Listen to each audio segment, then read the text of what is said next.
राम राम जी, कैसे हैं आप सब। मैं अंकुर जावला, हिंदू तो मेरी पहचान से आपका भाई। मैं अभी राजस्थान के नागौर ज़िले में आया हूँ। नागौर ज़िले में एक शहर पड़ता है मेड़ता, वहाँ पे आया हुआ हूँ। यहाँ पर एक छोटी सी ज़मीन का टुकड़ा हमने उसको परचेज़ किया है और हमारा एक लक्ष्य है। मैं अभी आपको ज़मीन का जो टुकड़ा है, जो लोकेशन है, मैं अभी आपको दिखाऊंगा। हमारा उद्देश्य है कि उस ज़मीन के टुकड़े को सनातन धर्म के लिए हम कैसे इस्तेमाल करें, हम उस पर क्या कर सकते हैं। हमारा जो पहला उद्देश्य है वो ये है कि चाहे शुरुआत छोटी हो, लेकिन शुरुआत होनी चाहिए। हमारा उद्देश्य है चाहे 10 बच्चे या 20 बच्चे या 30 बच्चे, जो भी हम कर सकते हैं। हम छोटे स्तर से, अगर शुरुआत हम छोटी कर रहे हैं तो छोटे स्तर से छोटे गुरुकुल की शुरुआत हम यहाँ पर करना चाहते हैं। मैं आपको अभी बैक कैमरे से मैं आपको दिखाना चाहूँगा और आप देखिएगा कि लोकेशन कैसी है। आप हाईवे से आइएगा, हाईवे से मात्र 800 मीटर अंदर ये स्थान है, मेरठा रोड, जिला नागौर, राजस्थान के अंदर। तो हाईवे से मात्र, जो अजमेर को जो हाईवे जाता है, उस हाईवे से मात्र 800 मीटर अंदर ये जगह है, ठीक है। और हमारा एक उद्देश्य है कि इस छोटे से टुकड़े पर एक छोटा सा एक मतलब, चाहे उसमें 10 या 20 बच्चे से, मैंने आपको 30 बच्चे हम उसमें पढ़ा सके, तो हम चाहते हैं कि इसकी शुरुआत हम यहाँ से करें। और फिर उसके बाद हरिद्वार वगैरह जो भी आध्यात्मिक नगरी है। और मैंने मेरठा को ही क्यों चुना, उसका एक कारण है। मेरठा जिला नागौर में पड़ता है। मीराबाई का ये मायका है, यानी उनका गृह स्थल है ये नाम, ये जगह मेरठा। तो मैं चाहता हूँ कि सबसे पहली शुरुआत हम यहीं से करें। मैं आपको अब वो दिखाता हूँ कि वो ज़मीन कौन सी है और उसके आसपास की लोकेशन कैसी है, मैं आपको दिखाता हूँ। अगर आपको ये लोकेशन अच्छी लगे तो आप कमेंट करके मुझे ज़रूर बताइएगा। और अगर आप चाहते हैं कि हम यहाँ से शुरुआत करें तो फिर हम यहाँ से आगे शुरुआत करेंगे। और मैं आपको अभी जो ज़मीन है वो आपको मैं दिखाना चाहूँगा। ये आप अभी ज़मीन देखिए, ये आप देखिए, ये सामने 30 फीट की रोड है, अभी कच्ची है। और ये सामने जो ज़मीन है, ये वो ज़मीन है जो अभी हम चाहते हैं कि यहाँ पर एक छोटा सा, चाहे 30 बच्चों की शुरुआत हो या 20 बच्चों की शुरुआत हो, यहाँ से शुरुआत हो। यहाँ पे अभी करीब 150 गज, हालांकि क्षेत्र बहुत छोटा है, आप उसका अनुमान भी नहीं लगा सकते, लेकिन मात्र 150 गज के आसपास का क्षेत्र है। हम चाहते हैं कि यहाँ पर आप ये क्षेत्र देख लीजिएगा, आप ये क्षेत्र देख लीजिए, कितनी हरियाली यहाँ पर है। ये आप देखिए, आप ये हरियाली देखिए। सबसे पहले सामने उन महोदय का जो आवास है, छोटा सा जैसे भी हैं, जो अभी इसका संचालन कर रहे हैं। आप सबसे पहले लोकेशन देखिए, लोकेशन आपको बहुत बेस्ट मिलेगी। और पीछे भी आपको लोगों के खेत वगैरह है, ये आप देखिए, ये आप देखिए, बहुत ही बढ़िया लोकेशन है। और नेशनल हाईवे मात्र यहाँ से 800 मीटर दूर है।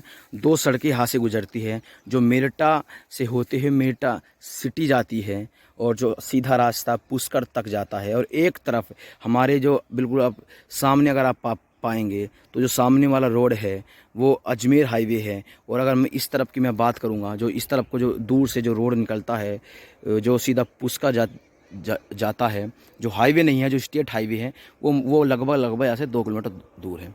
तो ये लोकेशन है, आप लोकेशन देख लीजिएगा।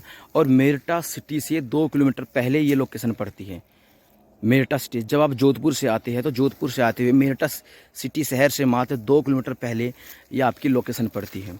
ये एक पूरी इसको आप एक वाटिका कह सकते हैं। इसको अगर मैं आपको नाम बताऊं तो निर्मला वाटिका, आप निर्मल वाटिका, माफ़ कीजिएगा, निर्मल वाटिका जब आप गूगल पर सर्च करेंगे, निर्मल वाटिका जोधपुर के नाम से, तो आपको इस स्थान का नाम आपका सामने निकल कर आ जाएगा। ये आप देखिए, बहुत ही बढ़िया लोकेशन है। ये सामने 30 फीट की सड़क है और इधर भी 30 फीट का ये रोड है। तो हमारी एक हम ये चाहते हैं कि यहाँ से एक शुरुआत हो, और जो भी छोटी या बड़ी शुरुआत हो वो यार उसकी यहाँ से शुरुआत की जाए। अब अगर आप ये चाहते हैं कि हम यहाँ से शुरुआत करें तो उसमें आपको हमारे साथ आना पड़ेगा। आपका साथ बहुत ज़रूरी है। मैंने कुछ दिन पहले एक पोस्ट मैंने डाली थी, हमारा जो मैंने लिखा था कि चाहे छोटे स्तर से हो, हम चाहते गुरुकुल का निर्माण यहाँ पर करवाया जाए। काफ़ी भाई मुझसे पूछ रहे थे कि जगह कहाँ पे है। अब मैंने आपको इस वीडियो में पूरी लोकेशन मैंने आपको खोल दी है। अगर ये मैंने लोकेशन मात्र इसलिए खोली है क्योंकि इससे एक तो हमारे भाइयों में जो ट्रस्ट है वो बनता है, उनको ट्रस्ट बनता है, और ट्रस्ट बनना बहुत ज़रूरी था। विश्वास बहुत बहुत बड़ी बात है, विश्वास बनना बहुत ज़रूरी है और विश्वास होना चाहिए। ये आप देखिए, ये मेरे बैक साइड में ये पूरी ये ज़मीन है।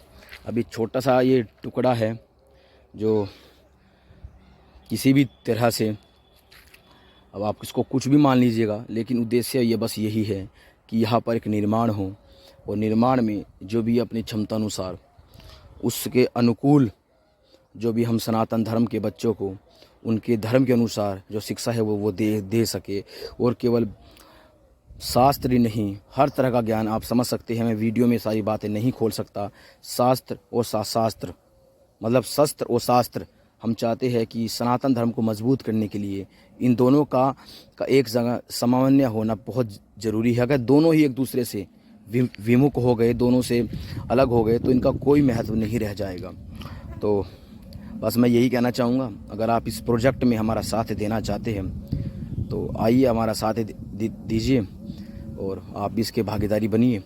और बहुत जल्द आप देखिएगा भारत के अन्य क्षेत्रों में जो आध्यात्मिक नगरी है या आध्यात्म से जुड़ी हुई जितनी भी नगरी है, हमारा पूरा लक्ष्य है हम यहाँ पर कुछ ना कुछ ऐसा करें जो आने वाले भविष्य में, आने वाले फ्यूचर में सनातन धर्म के लिए एक छोटी सी, आप उसको कुछ भी क्या कह सकते हैं कि एक मिसाल बने या जो भी बने। और मैं आपको बताना चाहता हूँ, हमारी एक संस्था है सनातन वैदिक सभा संस्थान के नाम से, जो जिला नागौर में रजिस्टर है, जिसके अभी जो राष्ट्रीय अध्यक्ष है हमारे वे राम आर्य भाई है। आप अगर चाहे तो आप उनसे भी संपर्क कर सकते हैं, उनका भी संपर्क सूत्र मैं आपको दे दूंगा डिस्क्रिप्शन के अंदर, तो आप चाहे उनसे भी संपर्क आप कर सकते हैं। सनातन वैदिक सभा संस्थान ये हमारी संस्था है, और हिंदुत्व मेरी पहचान, और जो आपको तो हमारी ये जो सनातन वैदिक सभा संस्थान और हिंदुत्व मेरी पहचान का आप ये मान कर चलिएगा कि आज से दोनों का एक गठजोड़ हो चुका है। तो हमारा ये उद्देश्य है कि जो भी संगठन या जो भी संस्था सनातन धर्म के साथ मिलकर कार्य करना चाहती है, हम उनके साथ हैं, पूरी तरह से साथ हैं।